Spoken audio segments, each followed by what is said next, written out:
Honestly, I think most of the memes I do know are just parodies of Josh, because when I was younger, I thought Josh was the funniest guy ever. And so I would just like parrot what he's And now that I'm older, that's changed. okay. Hello there. Don't have a good day. Have a great day. Talk to me, Goose. I'm gonna steal the Declaration of Independence. Why so serious? Squirrel! I could do this all day.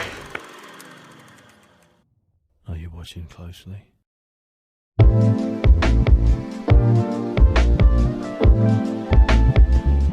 Welcome, everybody, to the One Eyed Film Podcast. I'm your host, Seth Mossberg, and we got the boys here. We usually call them the Nolan Bros, but we are disregarding that name for now because it's not a Nolan movie for once. Aren't you relieved? Finally. I feel like we do that a lot. It's okay. We're going to be talking today about culture versus entertainment with the premise of, does culture influence entertainment, or does entertainment influence the culture? I have a feeling Will has a lot of intellectual thoughts, and Josh will bring some sort of average thoughts. I don't know how else to say that. Slightly above average, at least. Okay, so I'm the below average Slightly person. above average. We just need to get something Sure, that Josh we can cares throw you about, down like there. finances or physical therapy or something like that. PT and You business. think I care about finances? My finances are pizza rolls and tuition. That's finance. Gas money. Classic college kid. I got a scooter. I scoot around. I don't You got need a gas. scooter? I got a scooter. Yeah, although it has a flat Did tire you see right your now. money? Anyways, I guess we could start off just make kind of a one sentence answer of which way do you think it is? Is it culture influencing entertainment or entertainment influencing the culture? And then we can talk more about it. I think it actually goes both ways. We have culture influencing the industry and entertainment and everything. I have quite a few examples of that, but we also have entertainment in Hollywood and everything that they're putting out also influencing the culture that we know today. And I think it's really interesting that it can actually go both ways, because it's like the Bible verse, as iron sharpens iron, also one man sharpens another. But iron can also make iron more dull in the same way. So like it's this big relationship between people running entertainment, giving people just some sort of product, and the product or the people getting the product can also be influenced, as well as the people who are putting out that product are just trying to just put out the greatest thing. And sometimes the best way to put out the greatest thing is just talk directly to the customer, you know? That's a very business major answer. I would expect that from you. Marketing. Yeah, I also like the traditional. It's kind of both. It's kind of, That's you how didn't these even things answer. It just gives a non-answer.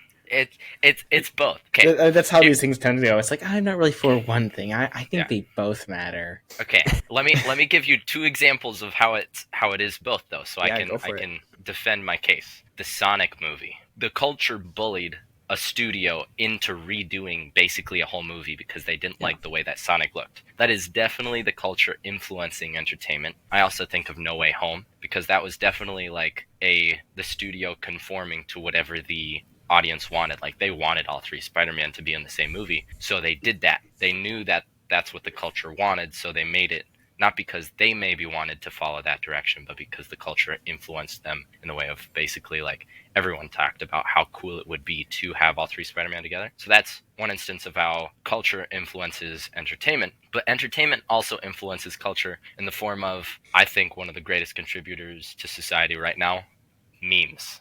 Yeah. I think movies nowadays have a way of like reshaping how people talk to each other. Like, the amount of times movie quotes come up in just normal conversation, and just how we think of unintentionally, like, oh, I'm gonna quote Kronk just because this movie is in my head, even though it's not like a direct influence in that regards. Like, that's still influenced. Like, your thought is changed because of this movie. But also, Hollywood nowadays is trying to push a lot of wokeism into the world, and it's definitely working. Like, the culture is conforming to it a lot, and you see a lot of people being much more pro this, pro that. And some of the faces that people are using for these movements are from movies. I think of Spider-Gwen, for example. Everyone was using her as kind of a face for pushing transgender stuff because of the way that her colors were, or the colors of her suit, and in a few scenes you can see like protect trans kids flags, like in the new Across the Spider-Man or Across the Spider-Verse movie. Like, you see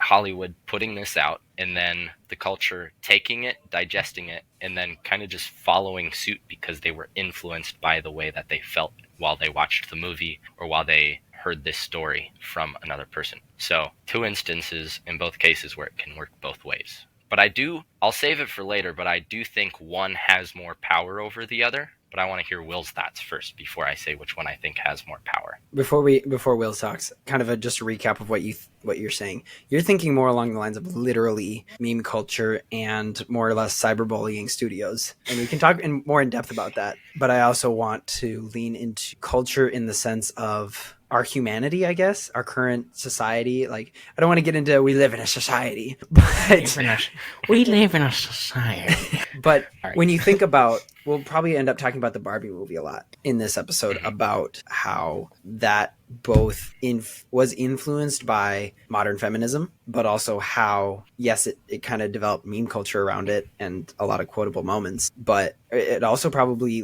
helped the feminist movement with the feminist ideology in representing that in a movie. And we can talk about that more, but I want to hear Will's thoughts first. Not to like beat down on Josh, he does like some very good points, and I think that you can make the argument very well that like it is again like kind of both, because there's different approaches to understanding this topic. I am currently taking a sociology of pop culture, so this is very interesting how that a lot of what I've been learning that kind of ties into that. And just like start off into that, there's like different ways of how sociologist is like basically the study of a society or a culture or a set of values and attitudes that people believe. So it's kind of like how you look at that. There's different ways that sociologists have like understood pop culture. So there's like 3 main ways that sociologists kind of understand pop culture and how like it's formed, because pop culture doesn't necessarily mean is kind of what we're talking about here. It's like the things that everyone knows. Maybe not everything everyone likes, but it's like ubiquitous. So like the Kardashians, like a lot of people don't necessarily like them or what they do, but everyone knows who they are. They're a part of pop culture. And because like they're ubiquitous. And so there's kind of like some 3 different approaches. I'm not really going to go deep into this because we don't need to, but just to kind of understand from my perspective and to give a quick answer to the culture and entertainment thing, I generally give the idea that culture, I'm assuming Josh is going to say this, that I generally adhere to the idea that culture informs entertainment, because entertainment is ultimately just a product of culture, because it's just an outlet. It's the same thing like with memes. Memes are just like people expressing an idea or something funny that they want to get across. That being said, however, entertainment, because it's an expression of culture, it can influence culture again. But we can maybe get into this a little bit later, but there's some different ways. Like, so entertainment comes out of culture, but then it's made for something. It's made to influence culture, but then it's received by people differently, and people can interact with that differently and then form something different than what was intended or originally there. Every movie definitely has a message, and I think that's what has been indoctrinated into me since a young age from my parents, and I greatly appreciate that every movie has a message. It's our job to figure out what the message is, and sometimes it's more cut and dry, like it's pretty simple, but then there are movies like the Barbie movie that are like, what is the message? I legitimately need to figure it out. Like, is it anti-men? Is it a spoof on gender roles? Is it a comedy that's, I mean, it is a comedy, but like what level of comedy? Is it a serious comedy? There's a movie called Don't Look Up that I believe got some quote hate for its very political views about, I don't even know. I didn't watch it. I just know that it leaned heavy into the political message of it. So every movie has a message, and it's our job as Christians, personally on an individual level, to determine what the message is in it. Is it good? Is it bad? What can we learn from it? And that's why we have this podcast, so that we can encourage people to watch movies discerningly. That's why we call this a One-Eyed Film Podcast, is it references the passage in Matthew where Jesus talks about, if your eye causes you to sin, tear it out. For it is better to go into heaven without an eye than into hell and with both. I believe that's the passage. I really should memorize that. Yeah. But it's about being discerning, knowing what's good for you and what's bad for you, and getting rid of the stuff that's bad for you so that you can be more Christ-like. I guess as I'm realizing in our couple minutes of talking that this is a much bigger question than just Christian values or even social values. Josh, you're bringing up meme culture is a great point. Like, meme culture can influence movies and entertainment can influence culture in the sort of memes. Why don't we do that first, because that's more lighthearted, and then we can get into the more philosophical. What are some of your favorite movie memes that you're either sometimes even daily brought up just because they're so ingrained in your brain? Josh has some answers. At least 6 to 7 times a day, I will say, Oh yeah, it's all coming together.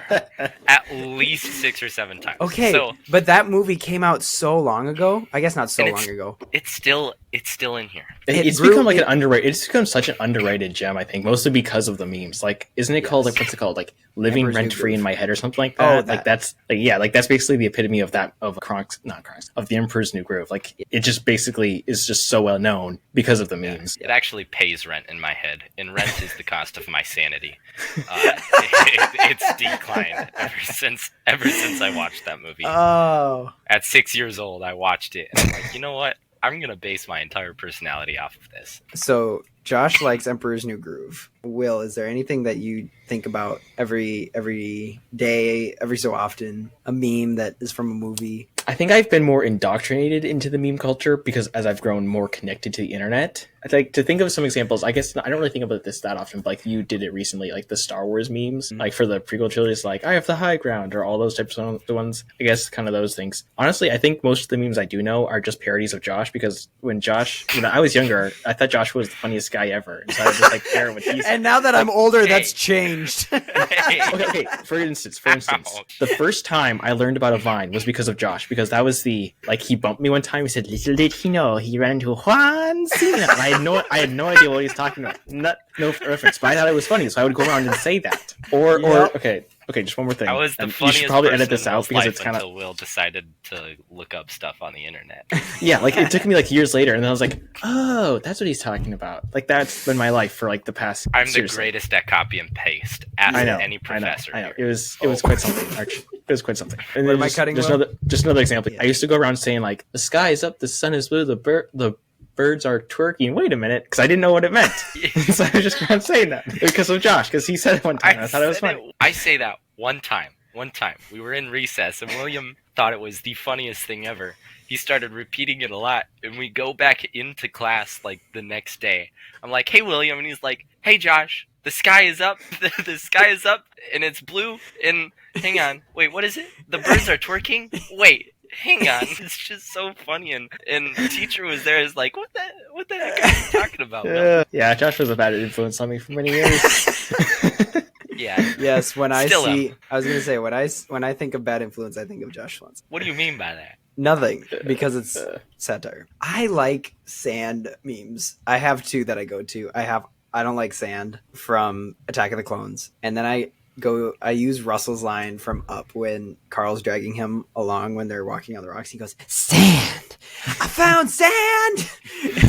I don't know I why. did not know I think that. it's because I'm a city kid now, and I'm living in the city, and whenever you find sand, it's like an actual discovery. It still exists. So that's very simple ways that entertainment influences culture, but it's more than just specific memes, and you can define memes as, repeatable phrases or terms, but also the popular movies get them, such as when Barbie came out, a lot of people were, it also has to do with sound bites on TikTok and Instagram and stuff like that, where like "I'm Just Ken" was a famous one, and shredding waves is a lot harder than a lot of people realize. And That stretch, sound bite sorry. that went around, like those types of things become popular very quickly because a lot of people enjoyed that movie, and so they found different ways to use it. But moving with on the Barbie train, it was a very confusing movie, because if you asked me what the message of Barbie was, I really don't know. It was a very confusing movie. It was obviously a feminist movie through and through. It had some good values of women can be moms, women can be businessmen or businesswomen, but like it wasn't a very biblical movie at all. But a lot of people saw it and would say that it was anti-men. It wasn't just pro-women, it was anti-men. And I can see that. In the case of just kind of the bitterness towards men and the unsatisfying ending of Ken's arc, and not really giving him a conclusion and just saying, "You're okay being just a man, you're just Ken." And I know that's the joke, but that's not a biblical perspective to it at all. I worry sometimes that movies like Barbie influence the culture. And when I mean the culture, I mean society. However many people, millions of people, have seen that movie and now will treat men with more disgust than they already do with the feminist movement in our society now. I feel like somebody could come at me and saying, "Oh, you're just being whiny because you're a man and you feel like you aren't treated well by women." Well, maybe, but I also feel it as a society of women just more or less disrespecting men because of this feminist movement of I'm my own person, I don't need a man, and that's not the biblical way. Paul says if you don't need to get married, and if you don't feel the call to get married, then don't get married. But other than that, God's design is for a man to be with a woman for life. That is marriage, and that is God's call for most people, not everyone. Some people he's called directly into ministry, and so they can focus on him and not be distracted by a spouse, but that is not God's goal for everyone. God didn't make everyone to be single like that. So that's a little theology for you. But when the feminist movement comes along and says, I don't need a man, I can be my own person, well, now they've just declined the option to reproduce, which is one of God's commands, is to be fruitful and multiply, and to honor God in this reflection of marriage that reflects Christ and the church. All of that aside, that's my little spiel about feminism. The Barbie movie did not help at all with countering that argument. And I'm not saying it should have, because it's not a Christian movie. You can't expect Christian actions from non-Christian studios, things like that. So I'm not ranting about this because I'm upset. I'm just pointing out that Barbie pushed against the biblical perspective, and it's going to be harder when movies like that come out and influence the culture and influence people who watch it and take all that was said in there as truth. And it isn't going to help us who are trying to point everyone to a biblical worldview of male and femaleship and how they work together. I think also what you've kind of touched on is we've started to have this idea of small scale influence and large scale influence. I think we're all in agreement that it's undeniable that the entertainment and any form of entertainment can highly influence us, but they can also just slightly influence us. We've talked about small influences, that it can be just like natural, just the way we talk. Like I'll quote Kronk all the time. I won't think that that is a large influence on my everyday to day life, but it is an influence nonetheless. Whereas you've also brought up that Barbie movie and its message and its themes can be a large influence on someone's life, because it's completely changing, or possibly changing, how someone sees how relationships are supposed to be, or just how someone who is single is supposed to act, or just this whole feminist movement. That's like ideology changing versus just how I talk. Like I'll put a Kronk voice on. Like that's not a big deal. Whereas when it comes to where I believe, what roles I believe a man and a woman have in a relationship, that's some pretty big ideology that the entertainment is influencing people. And there's influence in everything that we consume in entertainment. It just may not be a very big influence, or it can be very large. And I think it's very important that we understand like where it falls in whatever we're watching. That is this affecting or influencing me in a way that is changing the way I think about things, or is it just making me say something random every once in a while? I would say it is kind of a spectrum of, is this a big influence or a little influence? But you bring up wanting to quote Kronk all the time. Language can also be an influence. Like, this is true. If you are not careful with what flows into your mind, that stuff will start to affect you, especially language, I would say. If you don't have a strong filter on that, that can be something that really can ruin your witness of Christ to others if you allow that stuff to grip a hold of you and change the way you talk. There is like a difference, though, I would say, like between seeing something and receiving it. Absolutely. Which is, I think, a very personal, individual, case-by-case basis. I mean, and like this is something we're exhorted to be worried about. I can't remember the verse passage, but where it talks about how like your mind is like, or your heart is like the wellspring of your, I'm getting it confused wrong as I go. Like basically like, like be careful like what you let into your heart and your mind, because that's going to impact how you live. Keep your heart with all vigilance, for from it flows the spring of life. Proverbs 4:23. Yeah, there we go. The other thing the other verse I was thinking about is like Romans 12:2, which says, do not conform to the pattern of this world, but be transformed by the renewing of your mind. Mm-hmm. So there is very much an aspect, biblically speaking, of like seeing something and living in the world, but being changed by it is like you're supposed to be wary of that. So that's just something Christians are exhorted to be aware about. If I can piggyback off of that a little bit, what you've brought up is that culture as a whole is not a blanket statement for every person. Culture is talking about like the general population, right? Like that's what culture is. But that doesn't mean that you are defined by what the culture is. I think it's really important for especially us as Christians that when we go into entertainment, that we are influencing the world in a godly way and not being influenced by the world. The Bible calls us to be in the world, but not of the world. And that's basically just talking about how we are influenced. We need to make sure that we're only influenced by whatever the Bible tells us, that we're influenced by people that we trust and are close to and by the church, and that we all have like a godly we have godly influences in our life so that we can go into the world and influence them. And the same goes for non-believers too. Like, non-believers can watch a movie and be uninfluenced by the movie as well. It's not a blanket statement for us to say that culture is influenced by entertainment, because it's different from person to person. But in general, the idea is that culture is influenced by entertainment, yes. How are you influenced by entertainment, I think, is the bigger question, because this is ultimately like a personal battle of like what you believe, how it affects you as a person. Because I can say that me watching a movie with a ton of language doesn't affect me that much, but to someone who is sensitive to that stuff, they are obviously influenced by that because it changes the way that they are thinking after watching that movie. And I don't find myself influenced, so that's just a difference in from person to person, how one is influenced and one is not. And I just think it's really, really good that William brought it up, that there's no easy explanation, because this is a very complex topic. There is an amazing Bible verse, not that it is more amazing than others, but Bible does have bars. Bible equals bars. And I want to make that a shirt. Yeah. Romans 14:14 says, I know and am persuaded in the Lord Jesus that nothing is unclean in itself, but it is unclean to anyone who thinks it is unclean. For if your brother is grieved by what you eat, you are no longer walking in love. By what you eat, do not destroy the one for whom Christ died. So do not let what you regard as good be spoken of as evil. For the kingdom of God is not a matter of eating and drinking, but of righteousness and peace and joy in the Holy Spirit. And jumping to verse 20, do not for the sake of food destroy the work of God. Everything is indeed clean, but is wrong for anyone to make another stumble by what he eats. It is good not to eat meat or drink wine or do anything that causes your brother to stumble. The faith that you have, keep between yourself and God. Blessed is the one who has no reason to pass judgment on himself for what he approves. Bars. That's talking about... Put a beat over that and rap. Yeah. That's what I'm talking about. No, that's talking about the freedom in Christ and how everyone has different conscience and how they live out their faith may be different. Now, there is some things that lean into morally wrong. You can't live out your faith through sexual freedom. That's just not how that works.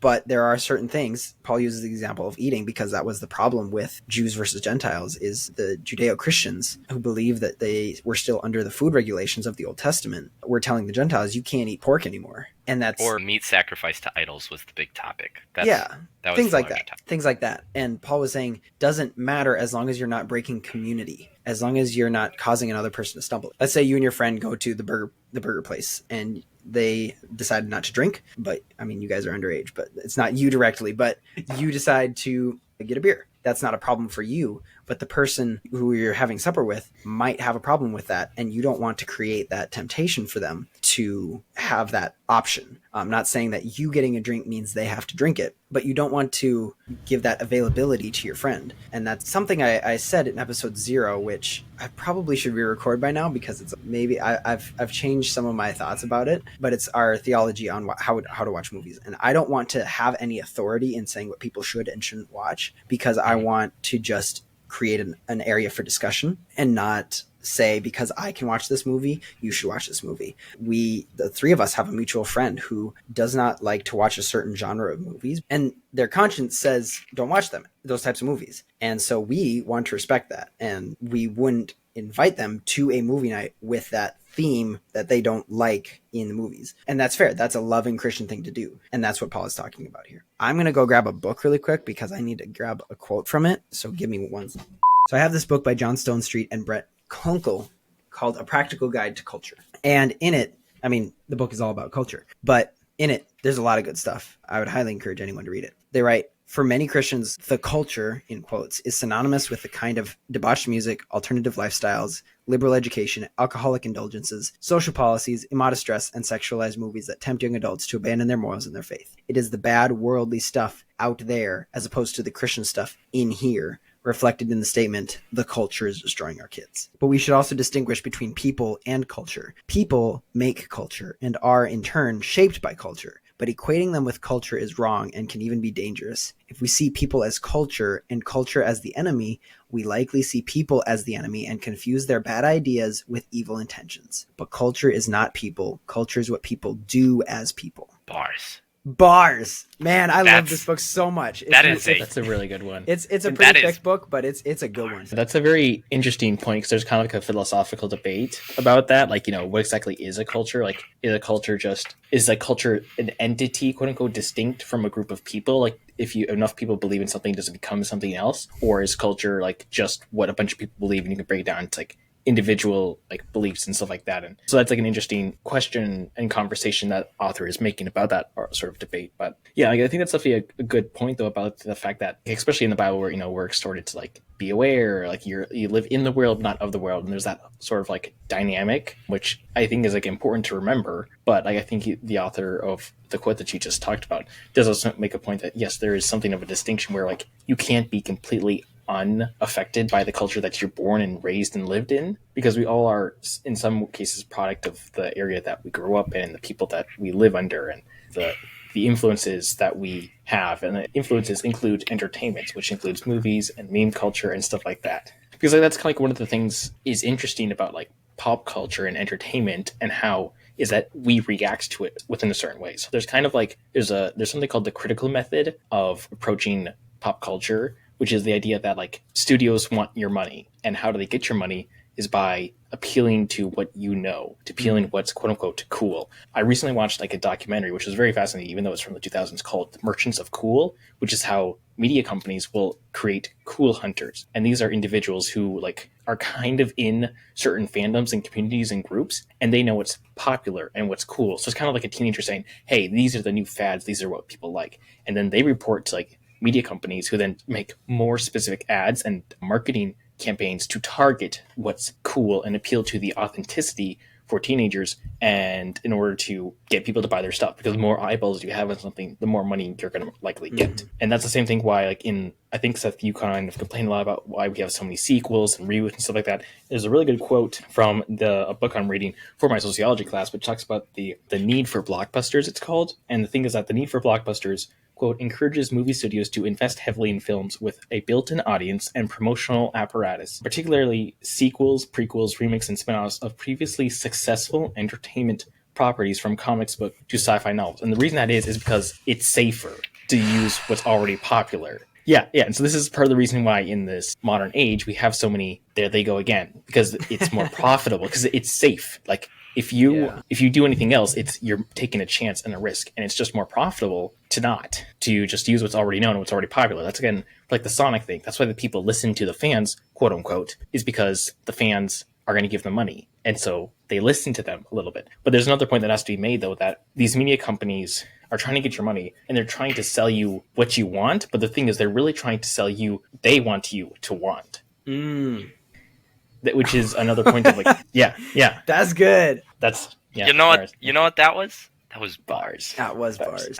Bars. Yeah, because that's the entire point of the fact is that they are trying to get you to invest into the things that they want you to invest into, to care about the things they want you to care about, to ultimately benefit themselves. And again, going back to the Merchants of Cool documentary, one of the arguments of that documentary is that there's this sort of like feedback cycle where like media companies will learn what's cool and what's popular. They'll capitalize that, but then they'll go the extra mile, because then people will know like this is what the media company's doing. So for example, they kind of make the argument that this is how like why there's so much like sexual pornography and stuff like that, and like why there's such extreme sexual and content and gratuitousness, I think that's the word, within a lot of like movies and stuff like that, is because like it's sort of like a feedback loop where just like once you find what's cool, then it becomes bombarded within culture. So like if like the goth subculture, for example, that was a niche thing, but then media companies capitalized that and made it mainstream. It's mainstream. It's no longer cool because the media's own it, and so you have to find something new, something different,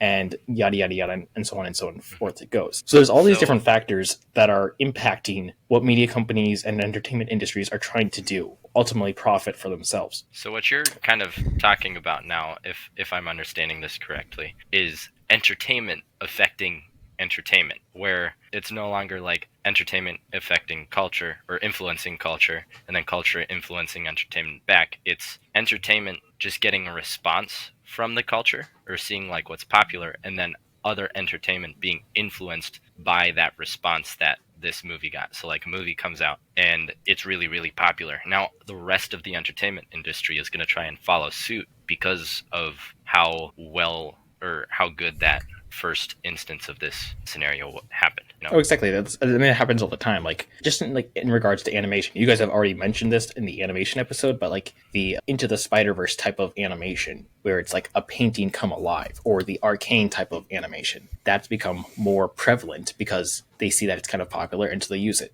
That's just like one example of this fact, because media companies want to play it safe, because then you can kind of have a guarantee of this is what people like, and then we can be popular. But at the same time, you also have the conundrum of once everybody does it, then it becomes boring and mainstream, and then you have to find something new, something cool, something authentic for people to enjoy. And that's the whole point of this. But the other thing about this is kind of like what again is called the critical approach, where it's like you're just kind of like, oh man, everything like we consume is just like made by a media company and stuff like that. There's that aspect. But there's also the interaction method, and that's the idea that like we don't just take these as they are. We change them, consume them differently. We interact with these ideas and these movies and these like media and entertainment, and we form something different from it with our own interactions on an individual and on a cultural basis. And so that's another key point. So like memes is a really good example, because like, you know, there's something different between like what a creator is trying to say and trying to have in what the response they are trying to get and what they actually get. So just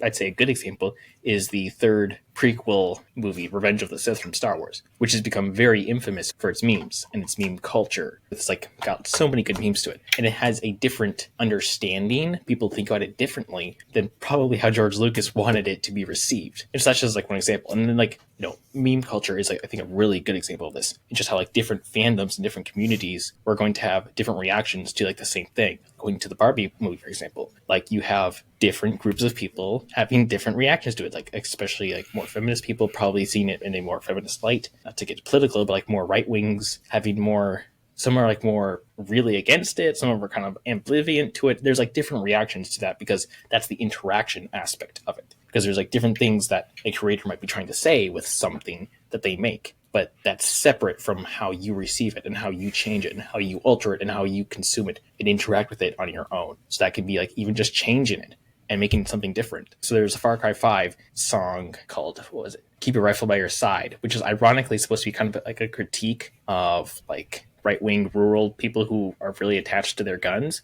but it kind of became an anthem for people who really like their guns. And so like the intention and how it was received, how it has been reused in a different context is a different, there's that disparity. And so that's kind of like the nice part about this, is that you can consume something and from entertainment, but you can change it and form a new cultural idea behind it. So culture is constantly evolving and changing between what's being produced and then what the entertainment industry sees and what they try to produce to try to make money, but then how that's received, and that changes what's cool and popular then. And so there's all sorts of like different weird ways and complexities about how this all functions. What we all have come to agree here is that there's no blanket statement for who influences who here, culture versus entertainment. Culture is a very complex word, and it's ever-changing, and it's constantly evolving, as William has touched on.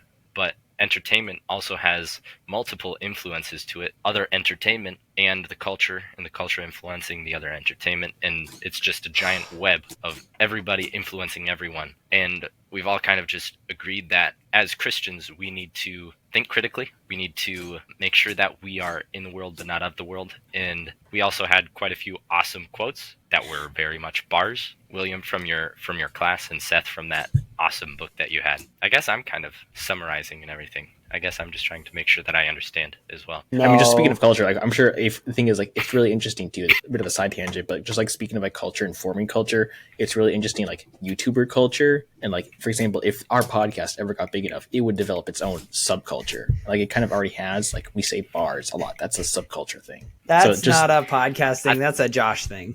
That's just like an organization thing. Are you saying I have influence? Actually, you make a good point though. Like, yeah, everyone has influence. And I think that's one of the big takeaways from this, is that you are being influenced and you have to be aware of that. And you have to be critical of that. But you also have to know that like you are an influencer. That's like kind of a popular term people throw around nowadays. Like, you know, I'm a popular influencer. But like on a technical level, it's true for every single person. You have influence at your job, with the people you work with your family, with your friends, with the people you interact with online. That's a very big one, especially. And like that's kind of the thing that we're doing. We're trying to have an influence. And hopefully the idea is that, especially if you're a Christian, you are trying to have an influence for God and for Jesus and for Christianity as a whole. You're trying to have a positive influence in whatever role you have. Just be aware that you are being influenced, but you have the potential and the capacity to impact others. Yeah. Will, you stole my thunder. Oh, dang. I was gonna steal your thunder then. Will, you stole my thunder. No, gonna say, Will stole I'm my gonna thunder. put it- I'm This gonna was say my it plan from the differently. beginning of the episode, is to have this point. Just wrapping it up. I do think that it is double-sided. That's the whole. It's kind of a conundrum or a paradox where the answer is both. Both influence each other. But my takeaway, this is what I got is, and this is my challenge to you guys and to everyone listening, is that you can influence the culture with entertainment. That's the building bridges that I talked about in episode 0, and I'll probably reiterate in a future episode if I remake that, of using the entertainment that comes out. You watch it, you maybe listen to our podcast about that movie and make that connection of the gospel and how that connects with this movie. And then you can go to your friend and say, hey, did you see this movie? Did you ever think that this character sacrificing himself is a good example of Jesus sacrificing himself on the cross? Something like that. Using that bridge of entertainment to influence the culture and to talk positively about the aspects of the movie, not necessarily about the movie, but about the good themes of the movie that you got from it. And just being wise, and also be very, very aware that the culture and entertainment is influencing you, whether you like it or not, whether that's social media, whether that's a TV show you like, whether that's a movie you watch, it's all influencing you somehow. And you need to be aware of that and either accept your fate more or less, or fight against it and live as Christ lived, as an example and as a witness to him, and not removing yourself from the culture. We're not meant to be in our own Christian hamster ball, but living in the world and using culture to influence culture, I believe, to understand the world around us and be able to have conversations through relationships with others to continue to grow the kingdom. Bars. Amen. Bars Spitting and facts. amen. Bars and amen. Spitting fire. Sounds good. Thank you guys so much for listening or watching. Be sure to join our Discord, follow our socials. Our Discord is probably going to be hopping with a lot of talk about this. I hope any of you on Discord who are also listening to this, I hope that we have a lot of conversation about this, because it is deep and there's a lot more to be said about it. So join us over there. Rate us 5 stars on all the platforms. Not all the platforms, just the one you're listening to. That's enough. That's all we ask. And share this with your friends if you enjoyed this. Let other people know about it. Until next week, know that you are loved. God bless. Peace out, brethren. I almost forgot to say it. Bye.